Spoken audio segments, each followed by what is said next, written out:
សួស្តីបងប្អូនទាំងគ្នានឹងថ្ងៃនេះ admin មកតាមការសន្យាដែល admin មកបង្ហាញ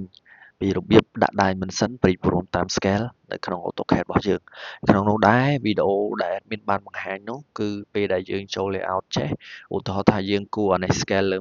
125យើងហើយ view វាមកវានឹងចេញ dimension ប៉ុន្តែឧទាហរណ៍ថានៅក្នុងនេះ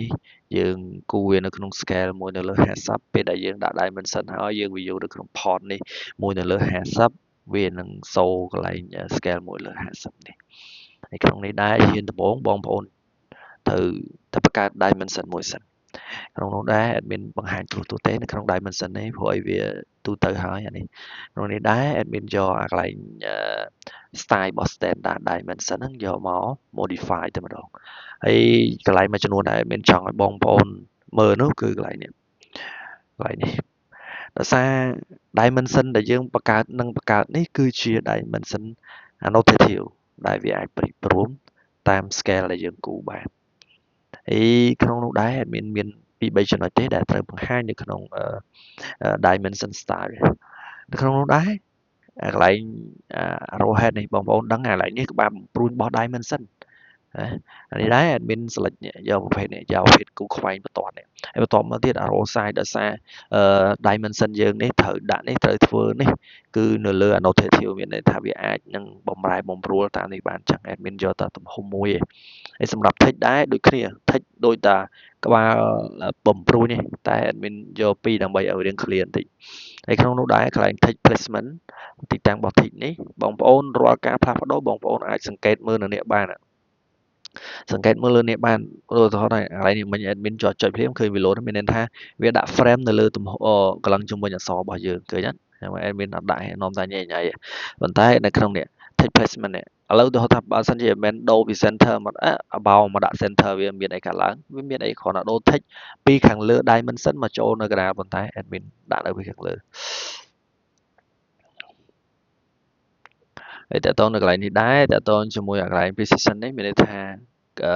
តម្លៃនៅខាងក្រោយក្បៀសយើងចង់បានប្រមាណ admin ដាក់ពីខ្ទង់បើសិនជាបងប្អូនដាក់0ចេះវាតម្លៃគត់បែបនេះឯងហើយតើតើនឹងមួយទៀតដល់ទីតាំងសំខាន់គឺ fit កន្លែងដែលសំខាន់ជាងគេនោះគឺកន្លែង scale for dimension fitter កន្លែងនេះដែរបើសិនជាទូទៅវានឹងបែបនេះអត់មាន annotative អីទេប៉ុន្តែកន្លែងនេះ admin ដាក់ annotative ដើម្បីឲ្យវា scale dimension ហ្នឹងនៅក្នុង drawing របស់យើងហើយក្នុងនេះដូចជាទៅមុខទៀតដូចជាអត់មានអីទេអញ្ចឹង admin ចុច OK admin select លើវា set current select លើវា set current មានន័យថាយើងយក dimension ហ្នឹងយក dimension style យកទៅប្រើឥឡូវ admin ចុច close ហើយក្នុងនេះដែរបងប្អូនត្រូវកំណត់ចំណាំខ្លួនឯង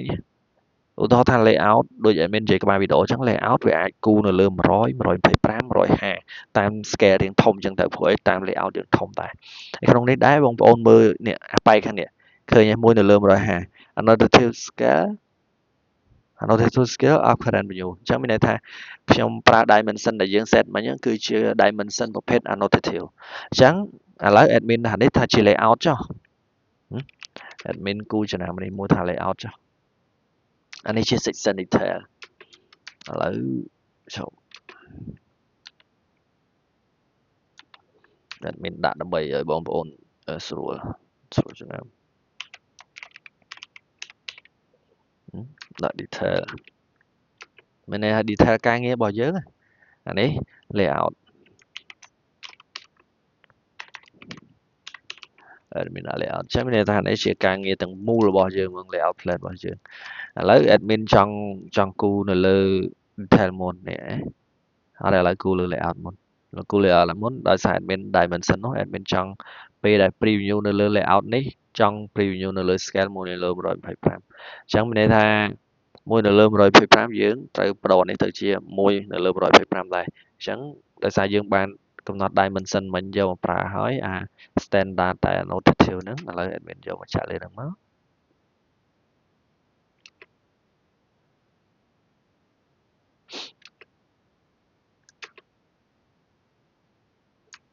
អញ្ចឹងមកតមួយទៀត admin ចង់ចាក់ dimension scale 1លើ50អញ្ចឹងនៅក្នុងនេះបង្កើតអញ្ចឹងមកចុចអញ្ចឹងមក ចាក់ dimension យើងធម្មតាមកសៀវមួយប៉បចូលមក layout ចូល layout admin separate វាជា2 view port ក្នុងនេះដែរបំឡងគឺចង់បង្ហាញថាមួយនៅលើ scale មួយលើ125មួយនៅលើ50ក្នុងនេះដែរចាំមើល admin ទៅ preview ហើយនេះធម្មតាយើងចុចចូលណាកន្លែង view port វាអាច preview អញ្ចឹងបានអញ្ចឹងពេលដែលយើងចុចចូលនឹងហើយ scale វាមាន1លើ125មួយទៀតនៅលើ1លើ50អញ្ចឹង admin អានេះ scale 1លើ125អញ្ចឹង admin ចុច1លើ125បងប្អូនមានកត់ចំណាំទេថានៅក្នុងនេះដែរនៅលើ model របស់ខ្ញុំចាក់ dimension ទាំងពីរមែនអត់អានេះក៏មាន dimension ប៉ុន្តែហេតុអីពេលដែលខ្ញុំនៅនេះខ្ញុំដាក់ scale 1លើ125ស្រាប់អានេះជា object ទេអត់មាន dimension អញ្ចឹង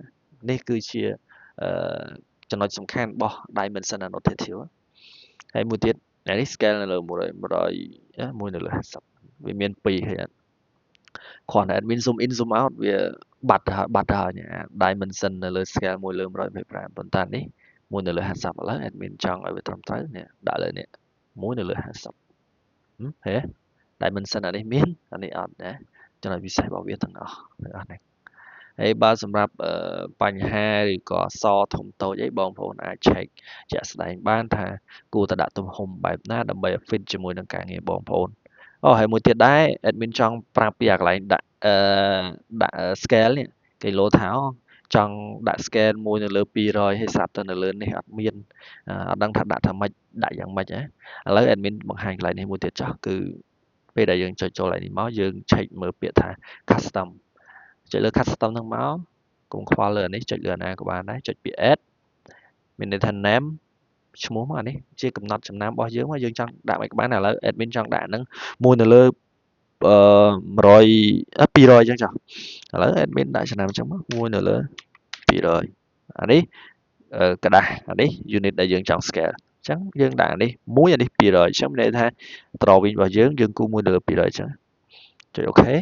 បន្ទាប់មកឃើញនៅក្នុងហ្នឹងមែនអត់ចុច OK មកបន្ទាប់មកយើងអាច view នៅក្នុងនេះបាន scale យើងវា load ឡើងមកនេះ1នៅលើ200តាមចិត្តយើងអញ្ចឹង1នៅលើ200 1នៅលើ1អញ្ចឹងទៅបាទវីដេអូនេះគឺមានតែប៉ុណ្្នឹងឯងមានចង្អុលតាក់ទងជាមួយ AutoCAD អាចលាក់ comment បានហើយឬក៏មានកម្មវិធីផ្សេងៗអាចជាចង្អុលអាចតម្លាក់ជា comment បានហើយកុំភ្លេចជួយចុច like page share និង subscribe channel YouTube តាមរយៈ link ដែលដាក់នៅក្នុង description អរគុណច្រើនជួបគ្នានៅវីដេអូក្រោយ